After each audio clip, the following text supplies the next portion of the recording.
La table a été désinfectée? Pour midi, tu fais quoi? Alisa sort tout de suite les tiramisu. Il n'est que 8 heures et pourtant dans ce restaurant strasbourgeois, on s'active déjà pour le service de midi. Il faut commencer très tôt pour pouvoir servir à midi de la marchandise fraîche. Car 1500 clients viennent déjeuner ici chaque jour. Cet établissement, c'est en fait un restaurant universitaire. Parmi les habitués, Célestine, étudiante en 3e année. Je fais une double licence, ce qui fait que j'ai des blocs horaires assez compacts et donc c'est rare que j'ai une pause de midi. Un emploi du temps chargé et surtout un budget serré. Pour Célestine, comme pour les autres étudiants, le menu à 3,05 € du Resto U, c'est la formule imbattable. Entrée, plat, dessert, dans un restaurant pour ça, le tarif est largement supérieur. Et sinon, à un prix équivalent, j'aurais juste un sandwich et même pas un plat de pâtes à emporter. Créés il y a un siècle par des associations d'étudiants, ces restaurants sont depuis passés sous la tutelle de l'État. Malgré des menus complets et très économiques, la macédoine industrielle ou les frites grasses et molles leur ont donné mauvaise réputation. Aujourd'hui, les 830 Restos U de France tentent de se débarrasser de leur mauvaise image. La qualité est-elle enfin au rendez-vous? C'est ce que nous allons vérifier avec François-Régis Gaudry, un critique gastronomique. Ça m'amuse de voir en une décennie si éventuellement il y a eu des progrès, si au contraire on est toujours au même stade, c'est-à-dire une cuisine qui nourrit plus qu'une cuisine qui fait plaisir. François-Régis sera-t-il séduit? Chaque jour, pour Cyril, tout commence avec l'arrivée des produits. Premier élément de réponse plutôt encourageant, ici exit le tout surgelé. 90% des viandes sont des produits frais, 90%. Il y a certaines viandes qu'on ne peut pas. Des steaks hachés, je ne peux plus les faire moi-même. C'est impossible. Deuxième bonne nouvelle, la provenance de ces poulets. Les volailles viennent à 30 km d'ici. C'est un petit producteur. Je pense qu'il n'arrive pas à suivre non plus. Mais bon, je pense que les 3/4 des volailles viennent de chez lui quand même. Autre bon point, pizza, lasagne, tiramisu sont fabriqués maison. Mais avec une dizaine de professionnels seulement en cuisine, impossible encore de se passer du surgelé. Comment voulez-vous nettoyer 70 kg de haricots, enlever les trucs?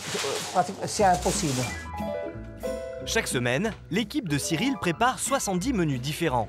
Mais avec 1,50 € de coût de revient par repas, les plats sont-ils équilibrés? Je peux planifier une choucroute alsacienne à côté des lasagnes. Ça, on a de la viande de bœuf et de la viande de porc. Pour s'en assurer, Fabien, le directeur de ce restaurant, fait contrôler ses menus une fois par mois. Le nutritionniste, donc, il nous aide à élaborer les menus, à faire des menus plus équilibrés, à ne pas mettre que de la crème ou que des pommes de terre au menu, à varier les féculents, les légumes. Équilibré, frais et toujours économique. Mais au final, qu'en est-il du goût? C'est vrai que les produits qui sont servis ici ont moins l'air d'être sortis des bacs de surgelés où les viandes ne baignent pas dans des bacs de sauce.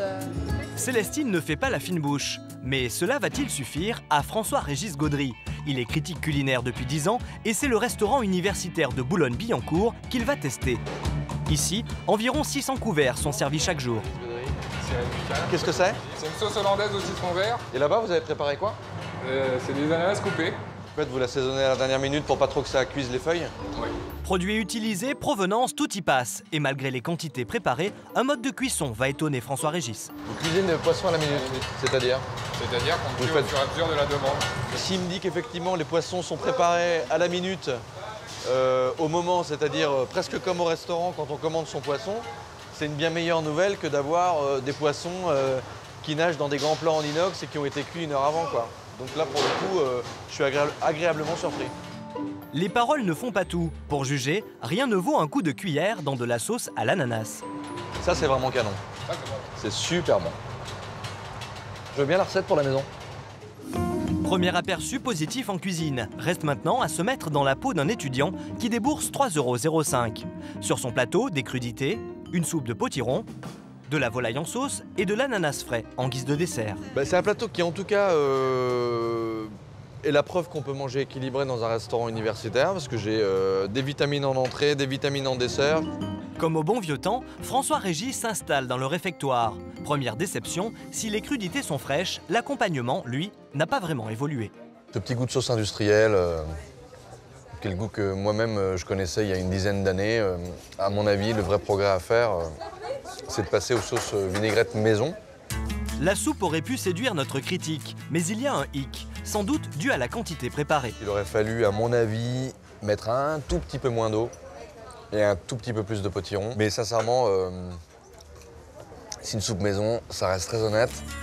Mais dans tout ça, le plus important, c'est le plat du jour. Est-il à la hauteur?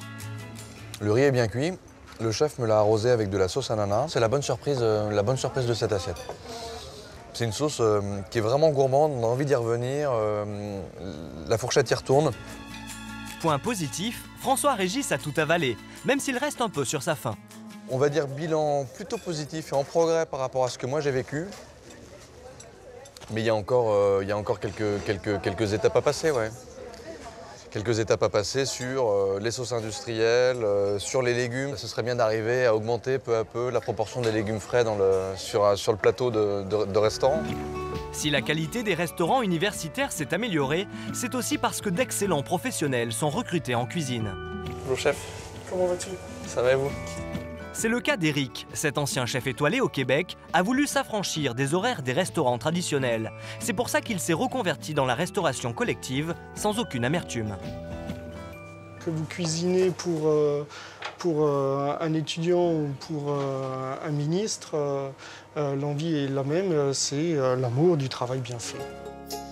Régulièrement, Éric vient voir Mathieu, un tout jeune collègue. Il le conseille et lui apprend à créer avec des produits simples des plats goûteux. Aujourd'hui, ils mettent au point une recette de pâtes à emporter. Regarde le fenouil. Ça va nous apporter une petite note anisée. Donc il ne faut pas le couper dans le sens du fibre, il faut le couper dans le sens inverse. Je me mets à la place des étudiants, quoi. Je me mets à leur place, parce que j'ai à peu près la même tranche d'âge. Je me dis qu'est-ce qui me ferait plaisir. Avec un budget assez serré, j'ai la réponse, quoi. Et ces efforts qui viennent de derrière les fourneaux font des heureux de Boulogne à Strasbourg. C'est assez varié, donc c'est pas mal. On peut vraiment varier tous les jours et c'est jamais la même chose, quoi. Il y a un certain nombre de restos U qu'on privilégie assez régulièrement et dans lesquels on va vraiment par plaisir plus que par contrainte économique ou par manque de temps. C'est sûr, les restos U ont changé. Ils font tout pour améliorer la qualité de leurs assiettes. Car ils le savent, la vérité sort de la bouche de ces grands enfants.